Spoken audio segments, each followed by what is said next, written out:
Yes, he will definitely come. What? You're sounding kind of weird. Yes. The Chosen will come and we will end the ruin of this dark of time. Alright. Actually, it probably isn't Keiichi. It's probably, what's her name?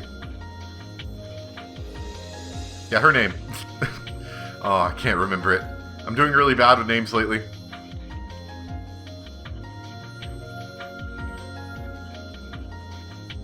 Okay, so we have the rock candy, but we need the detailed test results.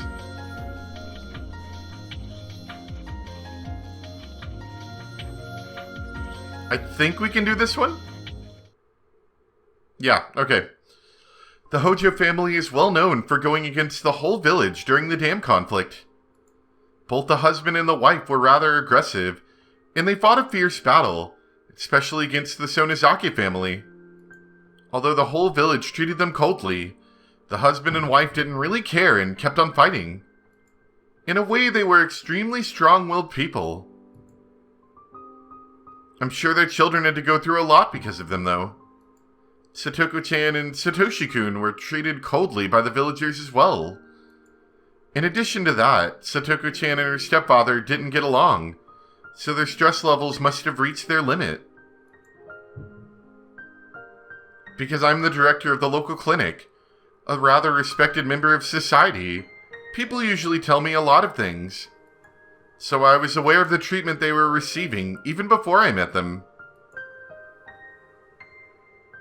I met Satoshi-kun first. Satoshi-kun came to the clinic because he felt ill from too much stress. He must have thought he had a cold. When I examined him, he even told me that. But hearing his repeated sighs, and by seeing the exhausted look in his eyes, I knew right away it wasn't just a simple cold. Medication would heal his symptoms, but that'd only be a temporary measure. The only way to truly cure him would be to change his living environment. But that was easier said than done. He was surrounded by tangled and complicated relationships with the village and his family, so just resting for a few days and taking some medication wouldn't do. Time was the only thing that could ease off the cold treatment from the villagers, but we were talking a very, very long time. That's why I felt I had to be their first ally in this village, so I could rescue them. I couldn't do anything about his stressful environment, but I could try to diminish the anxiety. So I thought the best way was to teach him how to vent his stress. And playing sports is the best way to do that. So I asked him to join the junior baseball team that I coach. As a researcher, I devote most of my time to Hinamizawa syndrome, but I too need to do something else to relax. I used to play baseball, so I decided to coach the local kids team. After a while, the children of Hinamizawa started their own baseball team, and somehow I became their coach. Doctors can't provide health just by giving medication. You need a sound mind and a sound body. I believe health can be maintained through sports as well. But our team needed more people, so I thought of asking Satoshi-kun to join. Being a bookworm, Satoshi-kun wasn't interested in playing sports. He wasn't sure how joining the baseball team would help his situation. I didn't need to go on and on about athletic medicine to explain why sports help people become healthy. I just wanted him to experience it himself, to realize how great it feels to play sports. I think he realized it gradually. He was reluctant until the very end, but he attended all the team activities and games. As I saw Satoshi-kun slowly regain his liveliness, I realized my plan worked. However, if Satoshi-kun was under that much stress, then Satoko-chan, who lived in the same family climate, must have felt the same way. Unfortunately, I didn't think of her back then. So when Satoko-chan was carried into my clinic as a patient, I regretted doing nothing about it, even knowing Nothing about her even while knowing the situation. As Satoshi-kun recovered under my guidance, Satoko-chan was left alone in her stressful environment. Also around that time, there was an incident bad enough to make Satoko-chan collapse. That was, of course, her parents' deaths. The day of the Watanagashi festival was a very uncomfortable time for the Hojo family, because although it was a village festival, it was also a day to celebrate victory over the dam construction project. It's understandable that they would plan a family trip around that time so they could leave the village. Satoko-chan's parents fell off the cliff at the park they were visiting. It happened on such an unlucky day. Because it happened on the day of the Watanagashi, people said it was the curse of Oyashiro-sama. And people labeled the Hojo family as one that was cursed by Oyashiro-sama. The parents were given the cold shoulder by everyone in the village. So with their parents gone, Satoshi and Satoko should have been freed from that, but unfortunately the accident happened on the day of Watanagashi.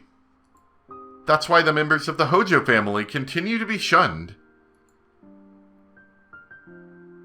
Satoko-chan was the only one who was at the site of the accident.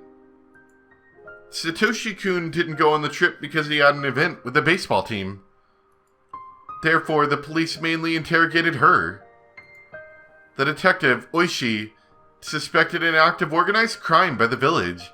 So, with Satoko-chan as the only witness on site, he drilled her with questions. She was as stressed as Satoshi-kun, perhaps even more, so of course she couldn't take it. During the interrogation, she began to wheeze and gasp for air. The anguished look I saw on Satoko-chan's face when she was carried into the clinic was very, very tragic. It broke my heart just to imagine what she had to go through. 監督、サトコは大丈夫ですか？ええ、安心してください。一時的に混乱してしまっただけですよ。会っても大丈夫ですか？やっと薬でぐっすり眠れたところです。できれば起こさないであげたいところです。しばらくゆっくり休ませてあげましょう。様子を見て数日入院させてあげるのもいいかもしれません。大丈夫。私に任せてください。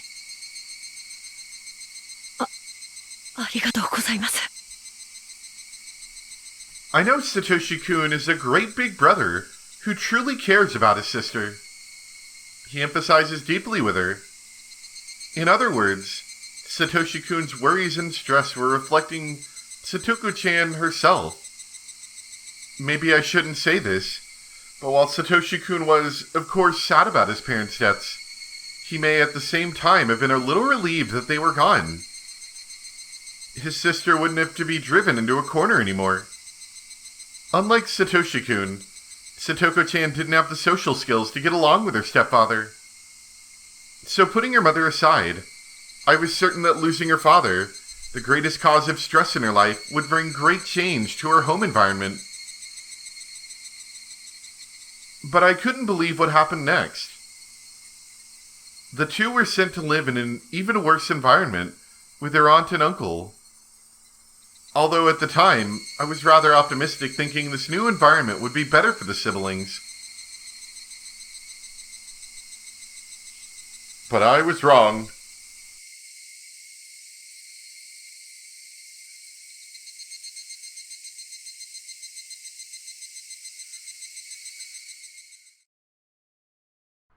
Alright, so at this point I think we have over 7 fragments. Can I do the 7 fragments one? No. Okay. I guess that doesn't count. These are probably pretty late game ones for me.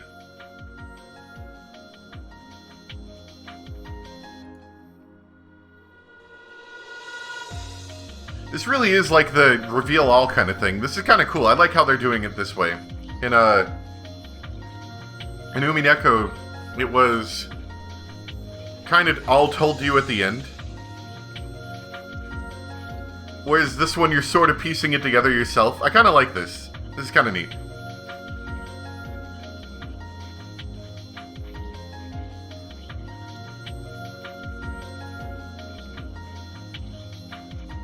Okay, we still don't have the detailed test results. And I don't... We have the shopping trip, but not contacting the Irie Institute.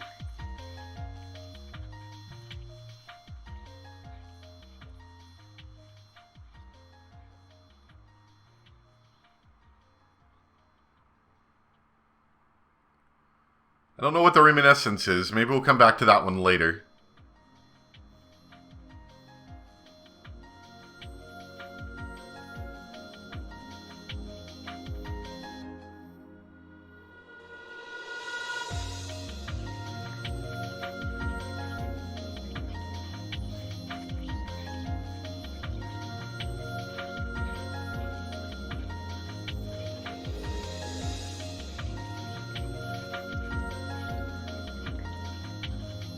Oh, okay, wait, no.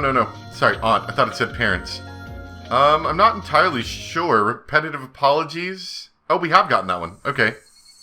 I wasn't sure which one was a repetitive one. I guess that last one we did. That sounds violent.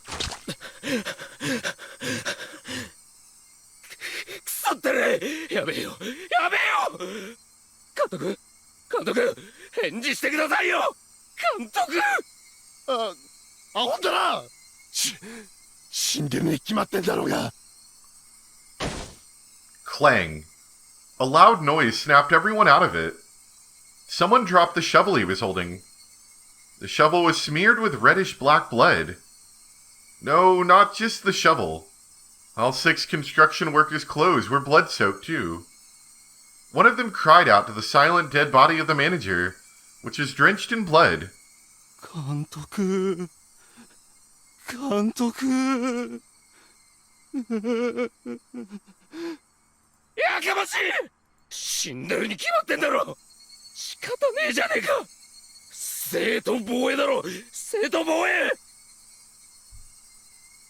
The fight had started after the manager yelled at them for drinking beer inside the office. There were no drinking and no smoking signs everywhere. The manager harshly scolded anyone who broke that rule. So it was definitely self-defense. So it was the 6 workers' fault for disobeying. But they drank because they were stressed out by the anti-dam protesters. That's why they said things to provoke the manager. They told him to step out. And the others went along. The construction workers toiled hard in long hours. That's why they instigated the fight with the manager, to release their stress. They had expected just to curse at each other, or to end up in a wrestling match. But things escalated. I don't think that's self-defense. Or to put it more accurately, the manager exploded all of a sudden. The manager had to deal with the residents' protests as well. So he was under just as much pressure, or maybe even more. But how he changed was not normal. The manager was calm at first, but he gradually became more aggressive, and it was like he transformed into someone completely different. No, it was like he was possessed by something evil. The men who instigated the fight sobered up when they saw his behavior. Then, the manager picked up a shovel that was nearby and tried to smash his opponent's head in with it. He managed to avoid the hit, but if he didn't, his head would have surely been split open. The manager kept pounding on him with the shovel, even as he frantically tried to avoid the hits. By this time, the workers had realized this was beyond a simple fight, so they tried to hold the manager down. But the manager turned on them with a shovel too. One of the men tried to protect himself by crossing his arms above his head. But there was no way that could have blocked a shovel swung with such force. Blood spurted out, and the man groaned in pain. By this time, the 6 men had realized the manager was not his usual self. This manager would try to bash in their brains without hesitation. Since their opponent was using a shovel as his weapon, they had to find some kind of weapon too. One of them grabbed a huge hammer. then the others realize they need to find something as well. To restrain the manager in that condition, it was better to arm themselves. こんなつもりじゃなかったのに。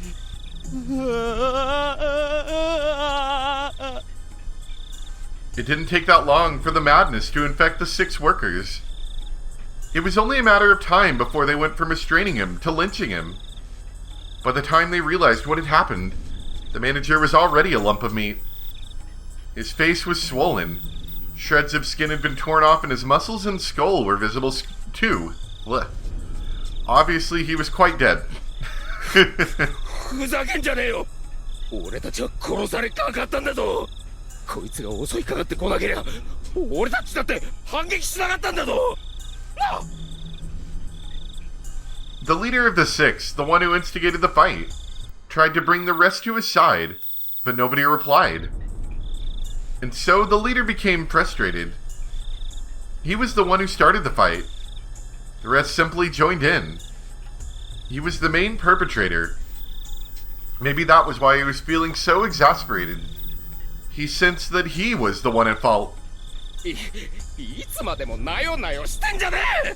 仕方ねえだろ。やっちまったもんは仕方ねえだろ。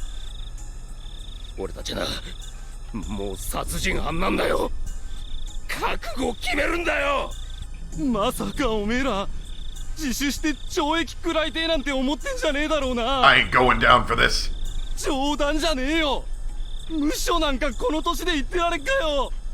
隠すんだよ。こいつの死体を隠してすっとぼけるしかねえんだ。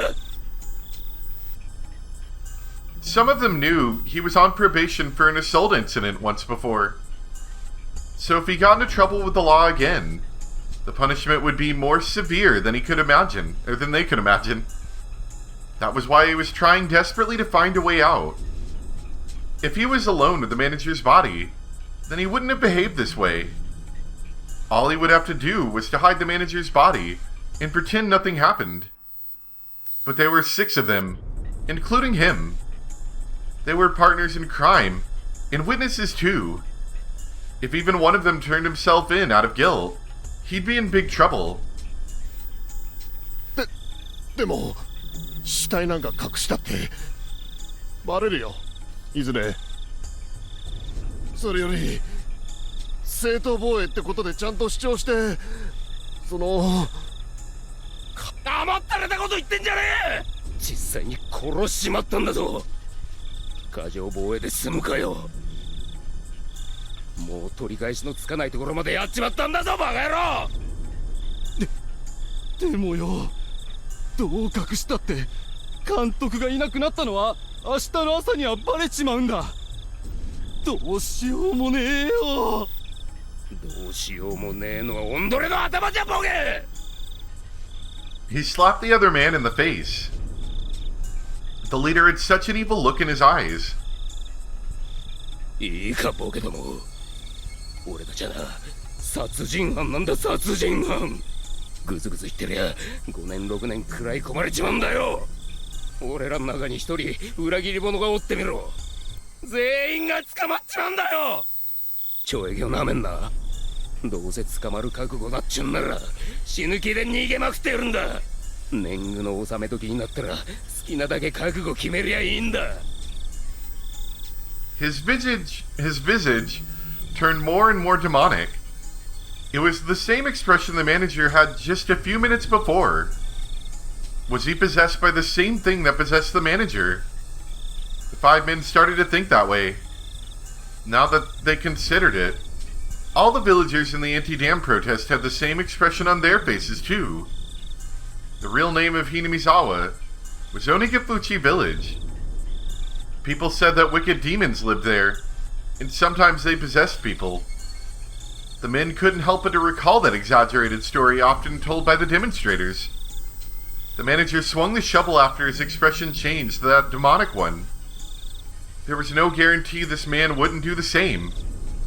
In fact, he was still squeezing the hammer in his hand, glaring at everyone and threatening them. If someone suggested surrendering, he'd probably smash their head in with it. そうだ。裏切り者を出さんためにな。いいこと思いついたわ。死体も隠しやすくなって一石二鳥だぞ。どんな手だい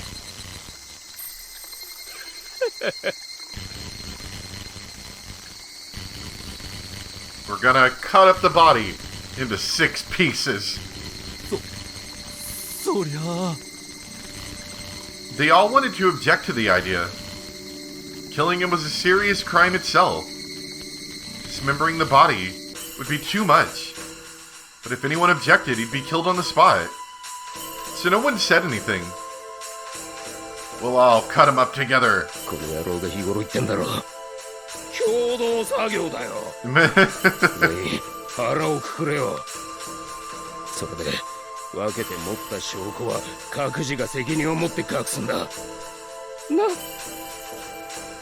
これなら全員仲良く主犯だろう。自分だけ罪が軽いから自首しようなんてずる抜けは許されってわけさ。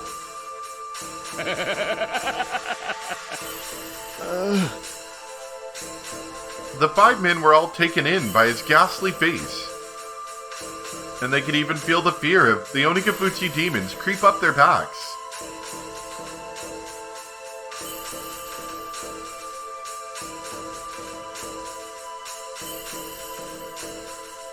Maybe we should just kill him. He kind of seems crazy.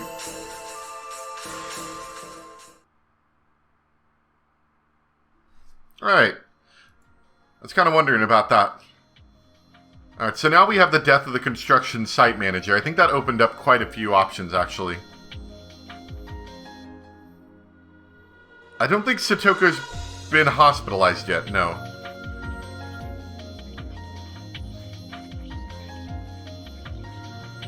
Is the death of the construction site manager the same thing, a tragedy at the damn construction site? Probably not.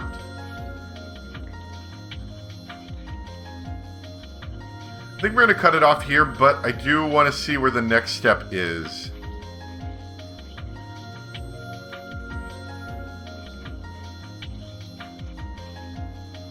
Yeah, it'll be this old guy one, probably.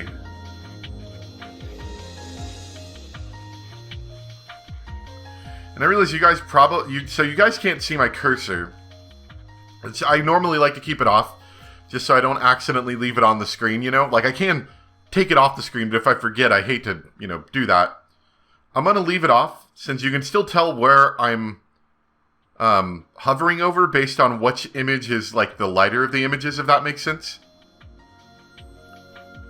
But just know that's why, you know, you can't see what I'm looking at, because I purposefully have that turned off in the editing software. Or the recording software, I should say. Anyway, we are going to cut it off here for today. I think our sessions are probably good for me right now. But I hope you guys enjoyed. Like I said, it'll probably take a while, but we'll get through it. So thanks for watching. Bye!